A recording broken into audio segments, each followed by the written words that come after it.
Bien, muy bien. Hola ¿Eh? Ernesto. Hola, hola Prudencio. Oh, Hola, José María. José, ¿Cómo José estás, María, Ernesto? ¿cómo Hola, está? No, Ernesto. bueno, Hola a todos. por uno los voy viendo. A ver, voy a agrandar un poco la imagen de ustedes, así los veo bien. ¿Cómo están? Hola Muy a todos, bien. Muy hola bien. Prudencio. Hola, ¿cómo estás, Gerardo? Hola, Buenas Prudencio. tardes, doctor Prudencio, desde San Juan, Juan José. Hola, Hola, Juan José. Prudencio, Hola, Josefina. Juan José. ¿Qué tal? ¿Cómo le va? Un gusto, Bien, bien, muy bien. Bienvenido. Muchas gracias por tener la paciencia de venir a escucharme. por favor. Es un placer, sí. Presentarlo a Prudencio entre todos ustedes me parece que está de más, pero te agradezco mucho, Prudencio, tu atención a conversar estos minutos conmigo y a todos los que están, muchas gracias por sumarse. Te quería preguntar, ¿desde cuándo aparece en vos esta curiosidad por la historia familiar y la genealogía? Bueno, en realidad mi interés se despertó muy tempranamente, pero por la historia en general. Y poco a poco fui avanzando y cada vez apuntando más a la historia familiar, es decir, la genealogía. Yo vivía en un entorno familiar donde la historia era cosa cotidiana. Se hablaba mucho de historia en mi familia y algunas de mis tías eran especialistas. Tenía una tía, hermana de mi padre, que había nacido en 1897, que tenía una memoria prodigiosa y contaba la historia de nuestra familia como si lo hubiera vivido. Y realmente yo después que he tenido ocasión de corroborar, con un acierto realmente sorprendente. Ya por aquellos años había publicado Lascano Colorero el tomo segundo de su linaje de la gobernación de Tucumán, donde estaba mi familia, y ella creo que se lo había aprendido de memoria. Así que me crié en ese ambiente y eso siempre me despertó la curiosidad que tenemos todos los genealogistas de saber cada vez más. Y no se agota nunca, porque siempre queremos dar un paso más adelante. Y eso nos mantiene siempre activos. O sea que en tu casa se hablaba de la historia familiar y la historia en general. Sí, efectivamente. En particular la historia de Córdoba, la historia argentina, ¿no?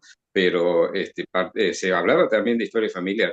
Mi abuelo paterno, del cual yo llevo el nombre, eh, y soy el único nieto varón que lleva su apellido, era un personaje muy especial y en la familia había dejado una huella muy profunda. Había muerto 13 años antes que yo naciera y en la estancia familiar donde pasábamos 2 meses todos los años, todos juntos, había en todas las habitaciones, living, comedor, todo había un retrato del abuelo.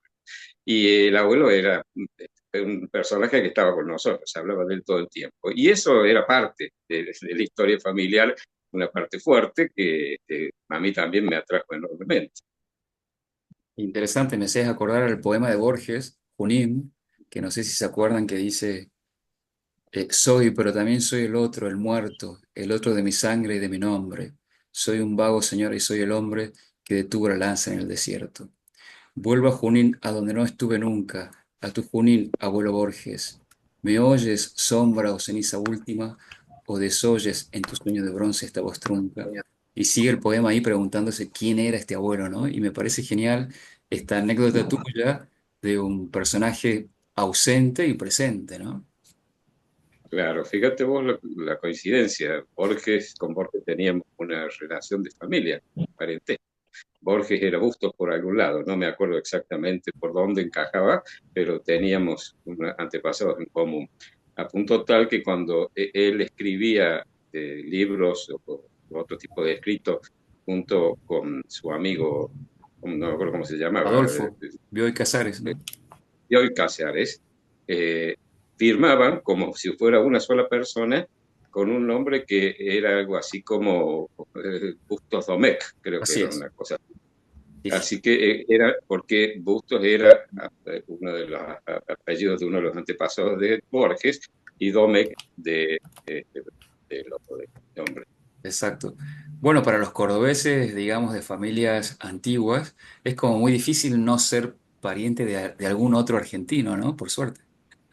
Pienso. Sí, todas las viejas familias están entrelazadas entre sí, sin duda, porque la conquista, y más que la conquista me gusta hablar de la población de nuestro país se hizo a través de familias. Si uno se pone a ver los conquistadores, como los llamamos, aunque Felipe II dijo que no se hablara de conquista, porque no venían a conquistar, sino a poblar, eh, atraían a familiares, como cuando tenían éxito, progresaban, se enriquecían, traían de España a algún familiar.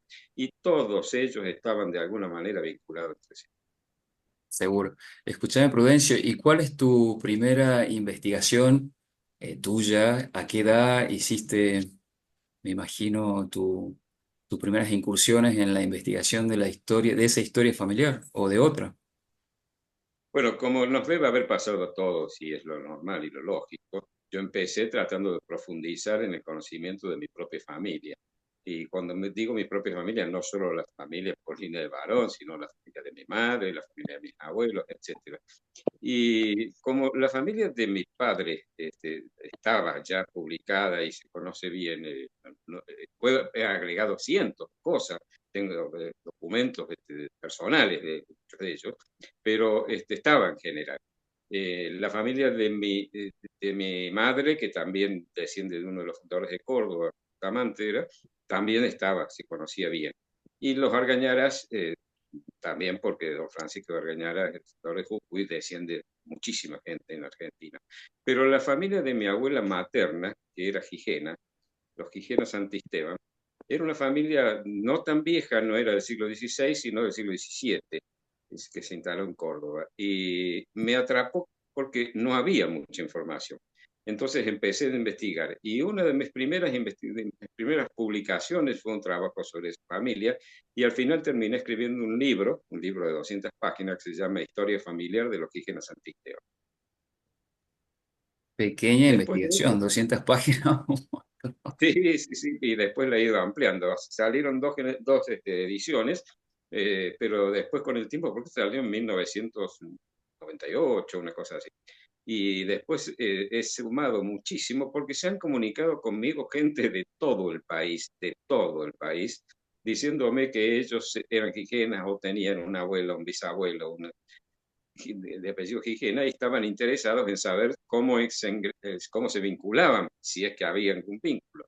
Casi todos ellos tenían vínculo. Entonces yo iba agregándole ramas a este árbol que se puso más frondoso todavía, ¿no?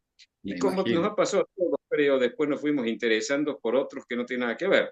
Es decir, que no son nuestras propias familias, porque nos interesamos por los antepasados de un amigo muy cercano, de mi mujer, de la familia de mis suegros, en fin, y uno va encontrando cada vez más cosas que te atrapan para seguir investigando. Seguro. Y contame un poco de esa gente que te escribía, me imagino será carta postal, escrita a mano o mecanografiada, ¿no? Porque me gustaría que nos cuentes un poco cómo ha sido tu metodología de investigación, ibas a los archivos, te carteabas con otros genealogistas. Bueno, no me hagas tan viejo, en esa Ah, época no había bueno, más que escribir. no por viejo, pero Los manuscritos, puede haber sido más de una manuscrita, pero por supuesto, porque Hola, todavía buenas. escribimos cartas con la mano. Y entre genealogistas nos escribimos con la mano. En ese momento la única forma de enviarnos cosas era a través de, o hablar por teléfono, o si era escrito, a través de una carta, o correo ordinario. Y bueno, así pues, fuimos también incorporando todos los avances tecnológicos en materia de comunicación y hemos llegado a un punto a donde desde el escritorio de nuestra propia casa podemos investigar y ver, tener en nuestras manos prácticamente documentos de cualquier lugar del mundo y de cualquier época, porque ya los archivos están, los más importantes por lo menos, casi todos ya están escaneados y digitalizados. eso, eso es una maravilla. ¿Y tenías el vicio de los investigadores de quizás sacarte algún libro o no? ¿O eras bastante decente? De robarme algún libro, tengo que confesar. Bueno, no sé. En una ocasión lo hice, pero no lo consideré nunca ni un delito ni un pecado, porque era de una tía mía que Ah, tenía un bueno. libro familiar antiguo y yo le tiré varios lances de que me lo regalara casi todas me terminaron dando todo lo que tenían, porque yo era el que me preocupaba por el tema más.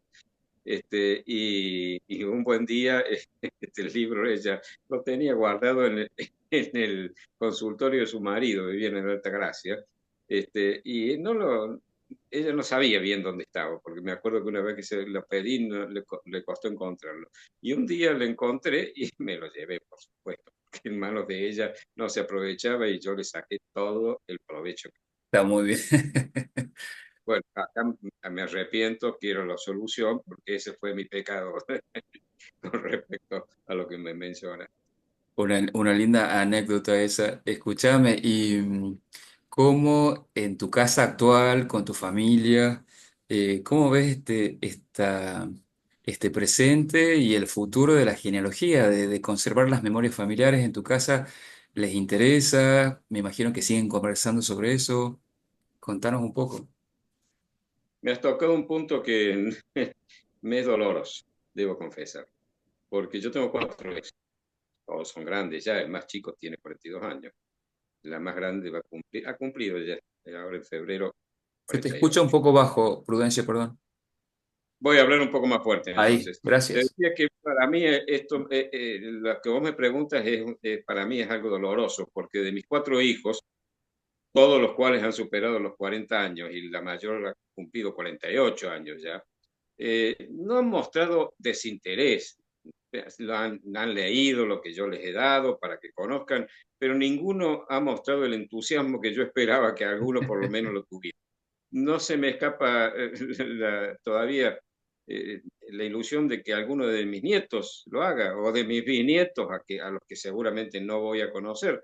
Pero entonces yo estoy justamente ahora, voy a cumplir el mes que viene 77 años, estoy tomando los recaudos para que todos estos tesoros que los genealogistas vamos acumulando no se pierdan, no se distribuyan entre ellos porque se van perdiendo también, que mantengan una unidad y que mis hijos estén al menos atentos de que cuando sus hijos o sus nietos muestren a alguno de ellos interés por esto, lo hagan depositario para que eso que yo durante muchos años fui cuidando y creando y aumentando, no se pierda y se mantenga en unidad. Seguramente va a ser así, Prudencio. Escúchame, ¿y Ojalá. cómo te vinculás a la Academia de Córdoba? ¿Llegás Bueno, solo? ¿Te presentan? ¿Quién te lleva? yo soy uno de los fundadores. La Academia Argentina de Genealogía nació como Centro de Estudios Genealógicos de Córdoba en 1972. Y fuimos varios fundadores, pero en el acto de fundación propiamente dicho fuimos solo cuatro. Ignacio Tejerina Carrera, que fue el primer presidente y durante muchos años el presidente, Alejandro Moyano Aliaga, Jorge Buscazú Figueroa y el que habla.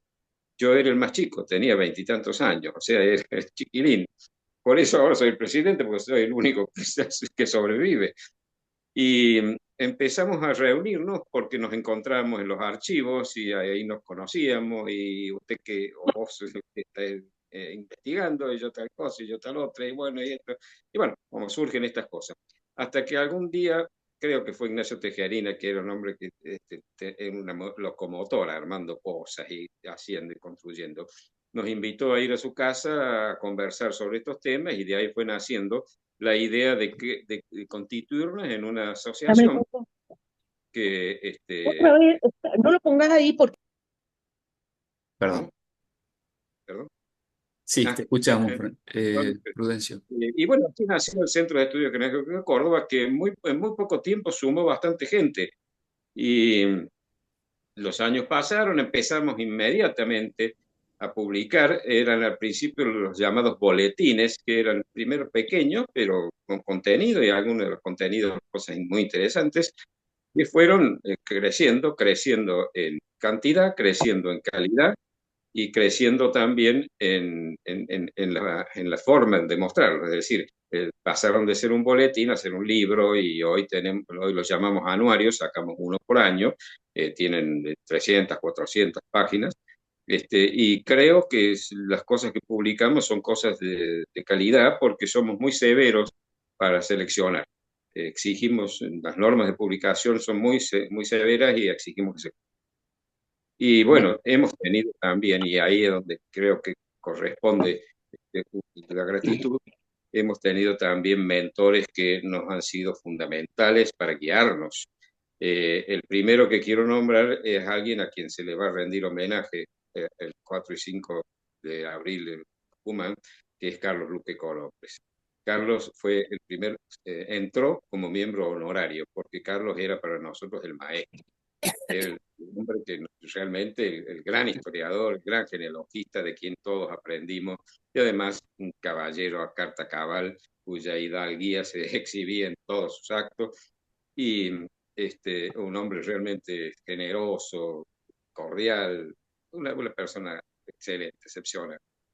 Y estaba también Arturo de Lascano Clodero, que ya tenía en ese momento los 3 tomos de sus Wow. linajes de la agrupación del Tucumán. No alcanzamos a tenerlos a otros como Luis Martínez Villada, que ya no estaba, o el padre Monseñor Cabrera. En fin, hemos tenido mentores de alto vuelo y además ya existía entonces el Instituto Argentino de Ciencias Genealógicas de Buenos Aires.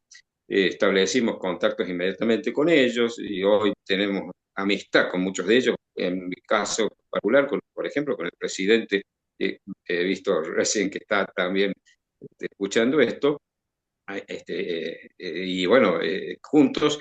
En ese momento se estaba dando un fenómeno curioso en el Instituto Argentino de Ciencias Genealógicas. Había un cambio generacional. La genealogía antes, en la generación de mis padres, digamos, y de mis abuelos, se hacía con mucha presencia social, digamos, un contenido social muy fuerte. Es decir, no había que decir ciertas cosas que pudieran resultarle mal a los miembros de la familia que se estaba tratando. Entonces los eufemismos y los disimulos estaban presentes. A veces se miraba mal que uno hablara de una filiación natural o, o, o, digamos, no legítima. Sí. Y las nuevas generaciones queríamos no eliminar eso, tratar todo con respeto, pero decir las cosas tal cual era, es decir, tal cual son. Y eso nos unió mucho, porque esa generación joven, que hoy somos ya viejos, hoy somos la generación de más avanzada, yo debo ser el más grande de la academia, de los miembros, de los académicos de número. Y eso estableció también amistades muy fuertes y empezamos también a trabajar juntos. E Ignacio Tejerina Carrera, que reitero, era una locomotora de trabajo, empezó a difundir la idea y a fomentar y ayudar a que se crearan en distintos lugares del país instituciones como las nuestras. Y bueno, hoy no digo que en todas las provincias haya un instituto o una academia de genealogía, pero sí en las más importantes, en muchas de ellas hay. Y bueno, la prueba más evidente son las reuniones que tenemos, en donde concurre gente de todos lados y hoy hay instituciones que realmente se muestran con una solvencia y una capacidad de trabajo asombrosa. Y luego esas instituciones decidimos en una reunión que tuvimos en Córdoba. En Córdoba hemos hecho un montón de reuniones de genealogía. En una de ellas se combinó la creación de la Federación Argentina de Ciencias Genealógicas. No, Federación Argentina de Genealogía y Heráldica, perdón. Yo creo que el primer presidente fue el doctor Luque López. Casi seguro que fue él. Alguno quizá me pueda corregir porque mi memoria ya ha dejado de ser muy amiga y a Sí, veces se me sí, vuelve. Sí, te así fue. secundan Gerardo y Marcelo, claro. ¿Sí? Marcelo, vos Sí, eh, me fue el primer tengo... presidente de Prudencio. Sí, fue el Bueno, primer presidente. me tocó a mí también ser en alguna ocasión, y bueno, hoy la presidencia está en Tucumán. El presidente es Flores Gibaldi, Gerardo Flores Gibaldi. Ya lo ha sido antes Tucumán, y realmente cuando ha estado en manos de tucumanos ha dado avances importantísimos. Los recuerdo y los recuerdo con mucho cariño. A uno de ellos que fue mi querido amigo, se me ha ido el nombre también, Justino, ¿eh? Justino Terán. Justino Terán. Y Justino Terán fue el impulsor de la creación de la Escuela de Genealogía. Yo creo que en ese momento el nombre de Luque Colombre no estaba, se lo han puesto ahora, ¿no? Que me parece realmente un acto de justicia y a los cordobeses nos llena de satisfacción. Ahí puede Pero bueno, intervenir Gerardo y contarnos, ¿es así o no? sí, Se bueno, le puso en ese momento Luque Colombre, cuando se la fundó, vino incluso Ignacio Tejerín acá, el 6 de julio del 2006, se la fundó con ese nombre, Escuela Argentina de Genealogía, doctor Carlos Luque Colombre. ya llevaba el nombre, mira vos, yo no Sí, me acordaba de eso. Y el 6 de julio es el aniversario de la fundación de Córdoba. Así ya, que qué tiene a los genial. cordobeses eso un valor enorme. Y bueno, y ahora Gerardo ha tenido la feliz idea de retomarla, recrearla o volver a ponerla en movimiento porque había decaído un poco y estoy convencido de que va a tener una trayectoria muy importante. Nosotros también Sí, creo que es muy sí, oportuno eso. Y pensaba en esta idea tuya y de los otros cordobeses de juntarse a hablar de genealogía y a la vez de convertirse en un centro de estudios, ¿no? Porque casi todos los centros tienen esa misión, esa función de eh, quizás no solo estudiar las propias familias, sino también un poco imponer este cambio de paradigma que mencionabas vos con respecto a otros genealogistas anteriores a vos en cómo encarar la genealogía. ¿Ves algún cambio positivo con respecto a esto de los nuevos investigadores?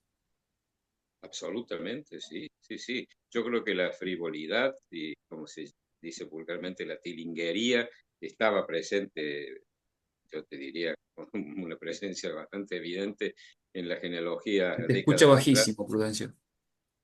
Te decía que sí, creo que es más que evidente, porque se puede advertir que esa tilinguería, esa frivolidad que había en la genealogía, que se utilizaba quizás como un mecanismo de ascenso social o para querer mostrar un abolengo, eso ya prácticamente no se ve. Y creo que todas las instituciones han puesto vallas a eso para que la genealogía, sin perjuicio de decir todo lo que pueda decirse en elogio de esa familia, que se trata, no caiga en esos vicios, es decir, no se haga para halagar vanidades, sino que se haga para conocer genealogías. Y yo creo que eso hoy es la regla en la Argentina. Si lo poco que pueda salirse de eso es la excepción. Me parece genial. Y aparte sí, como incorporar también otros estudios de colectividades, ¿no? De familias quizás no tan tradicionales o antiguas. Bueno, de hecho, la semana pasada conversé con la creadora de esta página de genealogía italiana, Montórfano, ¿no? Y ahí salía el nombre Luques Colombres. Y bueno, y la idea de conversar con vos era para que nos cuentes sobre Luques Colombres, pero también claramente sobre vos y tu labor. ¿Y cómo es ahora porque también te dedicas has escrito varios libros y a la ficción, ¿no? ¿Mezclas ahí un poco la historia familiar ficcionalizada o eso no se cuenta? Mira, he escrito algunas novelas, pero he publicado una sola. Eh, en realidad, como he estado investigando históricamente, genealógicamente, siempre tenía todos los años para publicar un libro de investigación y iba postergando la publicación de las novelas. Pero tengo varias novelas todavía este, en estado de embarazo avanzado o ya a punto de acerca del parto, que en algún momento me voy a decidir a publicarlo. La única que publiqué, que fue en el año 2000, se llama Laberintos y Escorpiones, y es la vida novelada de te diría, mi héroe preferido en la historia argentina, que es el general don Luis de Tejeda y Guzmán, que es también antepasado mío, eso lo descubrí en Catamarca, curiosamente, es un regalo que recibí de él, yo creo. Y que había investigado yo sobre su vida y he escrito un librito pequeño que se llamaba, bueno, ya no me acuerdo incluso cómo se llamaba, sobre la vida histórica, pero me parecía que ahí le faltaba encarnar eso. Ahí había datos, había documentos, había escrituras, había partidas, pero le faltaba un poco de humanidad. Entonces hice el intento de escribir una novela. Sin salirme de la verdad, crear algunas circunstancias que eran producto de mi imaginación, algunos personajes incluso que también eran creados por mí, y bueno, salió Laberinto de Escorpiones, creo que va por la tercera o la cuarta edición, y bueno, a mí me llenó de satisfacción. Don Luis de Tejeda de Guzmán es un personaje que es realmente increíble, porque fue todo lo que podía ser un hombre del siglo XVII, cuando Córdoba era la ciudad más importante de la Argentina. Y él no dejó nada de la época en lo que no se destacara. Fue alumno de la universidad, egresado, como no me acuerdo si el grado que tuvo fue magíster, no, magíster no fue, pero creo que fue, bueno, licenciado en arte, es decir, en filosofía, fue militar y fue un héroe en los militares, en la guerra de Calchaquí, en el socorro en el puerto de Buenos Aires, en fin, en un montón de cosas. Fue padre de familia, tuvo padre de varios hijos, y al final de su vida, viudo ya, fue sacerdote dominico. O sea que una vida completa. Fue teniente general de la gobernación, teniente gobernador de Córdoba, todos los cargos que se puede ocurrir. Y bueno, eso me parecía que merecía realmente escribirlo en términos en clave de novela y no solo de historia. Y bueno, ahí está. Permite, la ficción permite eso, ¿no? Jugar con, y sobre todo la ficción de las novelas históricas, con esa parte documentada, pero también la parte creativa, bueno, ahí está un poco la imaginación y creatividad del autor, ¿no? Te voy a leer, Marcelo Gersani dice, El peregrino en Babilonia, es el libro al que se refiere Prudencio. Fue el libro de historia, de la historia de la vida Sí, que queda, pero histórica. así El es. peregrino, que Y es, es el título que él le pone a sus versos. Él es el primer poeta argentino así es, y escribe versos y los agrupa en dos libros que se llaman El peregrino en Babilonia y otro que son poemas religiosos, digamos, ¿no? El peregrino en Babilonia es su vida, Babilonia es Córdoba para él. Incluso empieza el poema diciendo, la ciudad de Babilonia, aquella confusa patria, encanto de mi sentido, laberinto de mi alma, aquella que fue mi cuna al tiempo que el sol pisaba la cola del escorpión y él le miraba con rabia. Y genial. bueno, esa Babilonia, que es nuestra Córdoba, era para él su ciudad amada, y en eso nos identificamos los cordobeses que somos por ahí, pisamos o nos acercamos al fanático. Seguro. Hay una pregunta de Mónica que dice, me gustaría preguntarle a Prudencio si existe la posibilidad de hacer consultas en la academia. Consultas Consultas genealógicas. bibliográficas, me imagino, ¿no? Sí, por supuesto, de hecho se hace.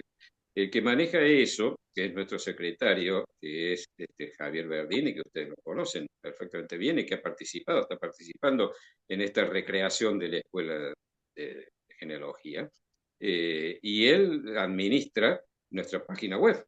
Y en nuestra página web hay un medio de comunicación para las consultas que se quieran hacer. Por supuesto que la mayoría de las consultas suelen ser cosas que son todavía misteriosas para todos, pero hacemos lo posible para satisfacer los pedidos que recibimos. Me parece genial eso. Y te quería preguntar eso, si ustedes tienen biblioteca física, ¿hay un lugar físico, biblioteca virtual? Contanos un poco de eso. Ahí Javier Verdini comparte en Tenemos el una... chat el sitio. Magnífico. Hola, Javier. Este, tenemos una biblioteca física y tenemos una biblioteca que es relativamente importante, quizá no por su tamaño, como por el contenido, que tiene. Casi todos los libros son de genealogía o de materias vinculadas a la genealogía. Pero estamos con un problema. El sitio donde está la biblioteca es el archivo histórico del arzobispado de Córdoba, el archivo arquidiocesano. Y en este momento ha quedado chico el espacio para el archivo, tanto la parte de documentos, que es un archivo muy completo, tiene una documentación desde el siglo XVI en adelante muy, muy completo, y además como ha sido el obispado de casi todo, de su momento del Tucumán, de toda la gobernación del Tucumán, tiene documentos de La Rioja, Salta, Tucumán, Santiago del Estero, etcétera. Y estamos justamente tratando con el arzobispado de ver si ellos pueden disponer de algún espacio a donde puedan instalarse tanto el archivo parroquial Claro. como la biblioteca del archivo parroquial y la biblioteca de la Academia de Genealogía. Y bueno, estamos en eso. En este momento, lamentablemente, es prácticamente imposible acceder a algún libro de la biblioteca Claro. por esa razón. Bueno, ya estarán informando de eso. Nos quedan unos pocos minutos y te quiero hacer una última pregunta que va a ser medio, no sé, de quién ha sido tu influencia de esos maestros que has mencionado en tu quehacer de genealogía. Sería, creo que voy a ser injusto porque yo tendría que nombrar un montón, pero voy a hacer una selección y voy a nombrar fundamentalmente a dos de ellos que son los que más han incidido en mí en esta materia. Y uno, obviamente, ya lo hemos nombrado, el doctor Carlos Luque Colombre, a quien lo he querido casi como un tío. Yo soy muy amigo de sus hijos, de Carlos y de las dos mujeres, Mariana y María. Bueno, se me van los nombres. Es horrible ser viejo y que la memoria ya no sea tu compañera y tu aliada, ¿no? María Mercedes.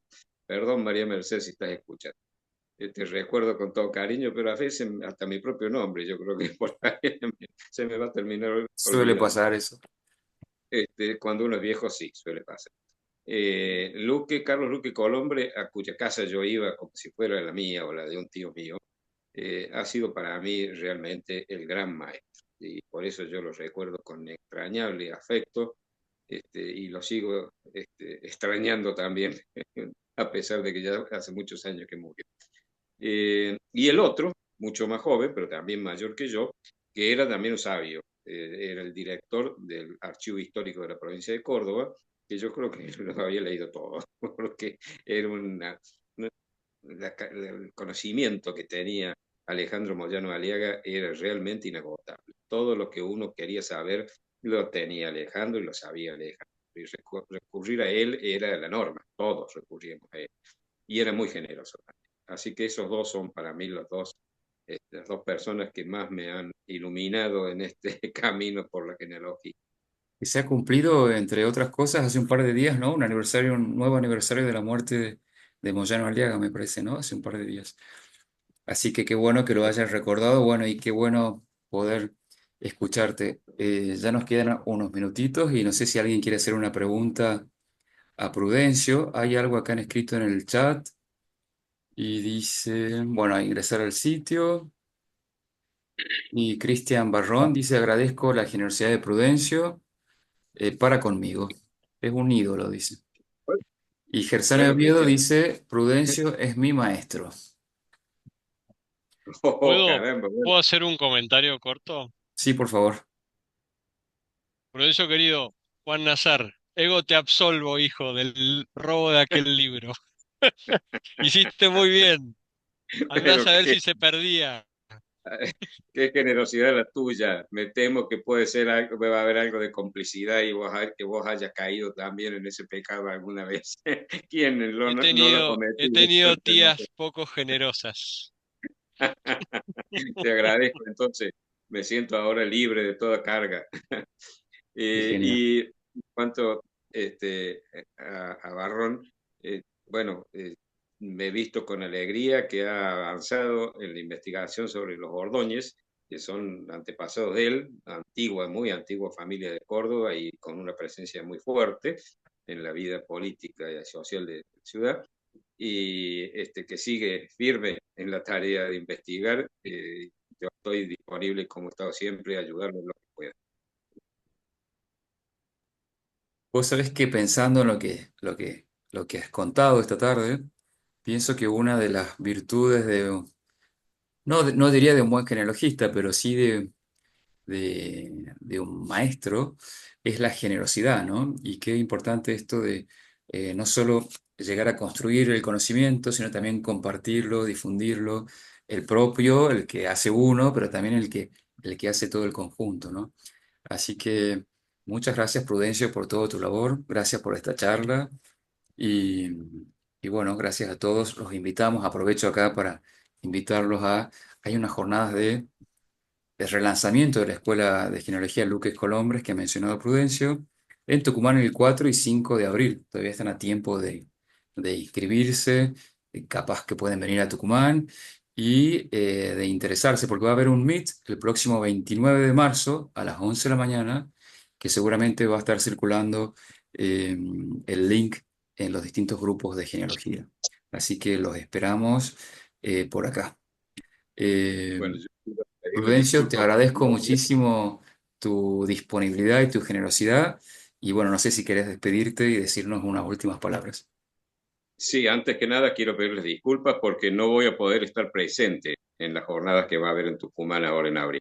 Lamentablemente, una cuestión familiar que no puedo eludir me impide ir, pero les deseo el mayor de los éxitos, lo descuento, por supuesto, y me habría gustado estar no solo por las jornadas en sí mismas, sino por el homenaje que se le va a hacer a Carlos Luque. Me pidieron que dijera algunas palabras sobre Luque en esa ocasión, y cuando les dije que no podía ir, acordamos de que las escribiría, y ya lo hice, y se les he dado a Alicia Sosa, que va a estar presente. Alicia Sosa es nuestra directora de publicaciones y ella los va a leer en nombre mío. Así que desde ya, un abrazo muy fuerte, felicitaciones y éxito. Y en el caso tuyo, muchísimas gracias por haberme invitado a esto, que para mí ha sido pasar un rato muy agradable con todos ustedes. Espero que no sea el último, Prudencia. A mí también me encanta haberte conocido y haber charlado con vos en privado y ahora aquí con toda esta gente que generosamente se han conectado. Lo veo a Mariano, que está en España, Mariano Miguel Alvarado Cabral, y bueno, y otra gente que conozco, Ernesto, que lo he estado molestando, Ernesto Spangenberg, porque era amigo de mi gran amigo Alberto Justo, sobre el que estoy escribiendo. Así que un gusto verlo, Ernesto, por acá. Y bueno, y a todos. Así que los esperamos en el próximo vivo o Zoom o como sea que lo armemos de Familias Argentinas. Muchísimas gracias y hasta la próxima.